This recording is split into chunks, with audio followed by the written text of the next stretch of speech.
कच्चे और पक्के आम दोनों बहुत भरपूर मात्रा में उपलब्ध होते हैं। दोनों का अपना अलग अलग गुण धर्म है और शरीर पर अपना अलग अलग प्रभाव है।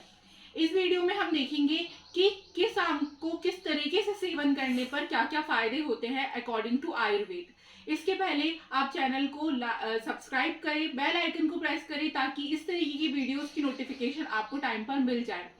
वीडियो को ज्यादा से ज्यादा शेयर करें और हमें सपोर्ट करें।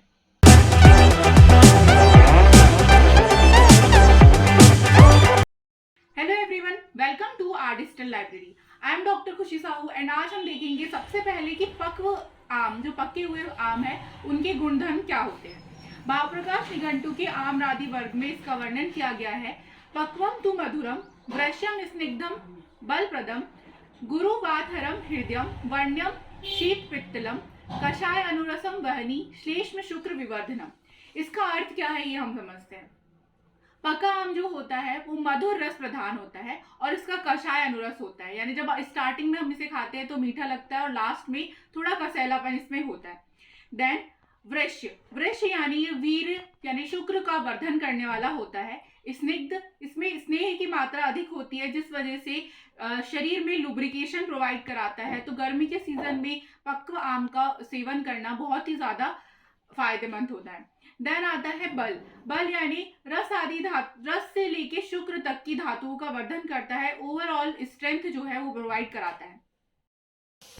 पका आम जो होता है वो गुरु यानी पचने में भारी होता है। वात नाशन यानी बढ़ी हुई वात का शमन करेगा, इसलिए ये जितनी भी वात व्याधियां है उसमें लाभकारी होता है। देन पक्व आम जो होता है वो हृदय होता है, यानी हार्ट के लिए अच्छा होता है। हार्ट में जो पाल्पिटेशंस होते हैं उनके लिए अच्छा होता है।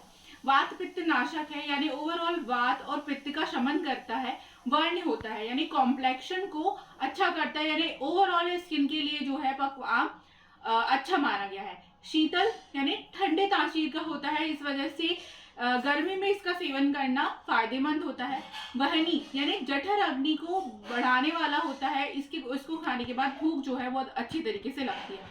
शुक्रल होता है, यानी एक बहुत स्पेशल प्रॉपर्टी इसकी बताई गई है कि बंधत्व का नाश करने वाला होता है, यानी इनफर्टिलिटी के केसेस में हम जो है पक्व आम का सेवन कर सकते हैं क्योंकि ये शुक्र का वर्धन करता है। अभी तक हमने देखी कि पक्व आम के फायदे क्या क्या होते हैं, किस तरीके का इसका गुण धर्म है। अब हम देखेंगे कि आम को जब हम अलग अलग तरीके से खाते हैं तो इसके भी अलग गुण धर्म आयुर्वेद में वर्णित किए गए हैं। अर्थात जब हम चूस कर खाएंगे तो इसके अलग गुणधर्म होंगे, जब इसे काट कर खाएंगे तो अलग तरीके से इसका फायदा होगा। ये आयुर्वेद में वर्णित किया गया है। जब आम के पके फल को हम चूस कर खाते हैं तो ये लघु होता है, लघु होता है यानी इजीली डाइजेस्ट हो जाता है। वीर्यवर्धक होगा, शुक्र यानी ओवरऑल शुक्र का प्रवर्तक होगा जो हमने बताया है। सारक होगा यानी मल को अच्छी तरीके से शरीर से बाहर निकालने वाला होता है। और वात पित्त का शमन करता है, यानी वात पित्त को कम करता है। अब हम देखेंगे कि यदि पके आम का रस निकालकर सेवन किया जाता है तो उसके क्या फायदे होते हैं। ये पचने में गुरु होता है, यानी देर से डाइजेशन होगा, देर से आपको भूख लगेगी। साथ ही साथ ये वात का शमन करता है, वात को कम करेगा, बट कफ को बढ़ाता है, यानी शरीर में स्निग्धता लाता है। शुक्र को बढ़ाता है। यदि रेगुलर किसी का वेट बढ़ रहा है तो उसको आम को चूस कर सेवन करना ज़्यादा लाभकारी होता है। और यदि आम को काट कर सेवन किया जाए तो ये भी पचने में गुरु होता है। तो इस तरीके से हमने देखे कि पके आम को विभिन्न विभिन्न तरीकों से यदि सेवन किया जाता है तो उनके शरीर में अलग अलग प्रभाव होते हैं।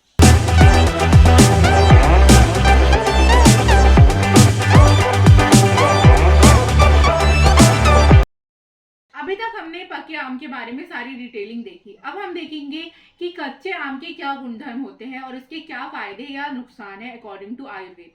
कच्चा आम कषाय और अम्ल रस प्रधान होता है।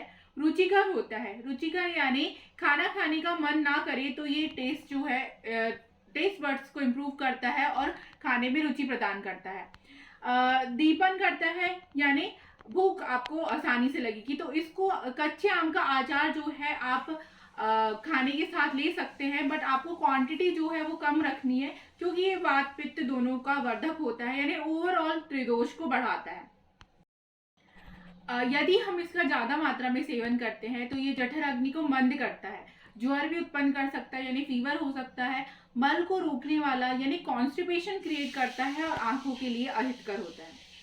अब हम देख सकते हैं कि इसका हम और उपयोग कैसे कर सकते हैं। तो आम का पन्ना बनाकर भी आप ले सकते हैं। ये एक ट्रेडिशनल रेसिपी है, आयुर्वेद में इसका महत्व बताया गया है। ये तृष्णा दाह मूर्छा निवारण इस तरीके से बोला गया है आम के पन्ने के लिए। यानी तृष्णा यानी प्यास को कम करेगा, दाह यानी जो भी शरीर में जलन हो रही है उसको उसको कम करता है और थकान को कम करता है। गर्मियों के सीजन में हम आमचूर का उपयोग कर सकते हैं। आमचूर यानी कच्चे आम को काट कर इसको सुखाकर और देन उसका पाउडर के रूप में प्रयोग कर सकते हैं।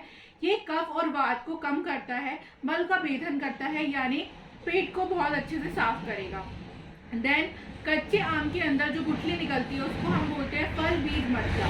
फल बीज मज्जा जो है इसका उपयोग भी हम कर सकते हैं। उल्टी यदि किसी को वोमिटिंग आ रही है तो इसका पाउडर का उपयोग हम कर सकते हैं।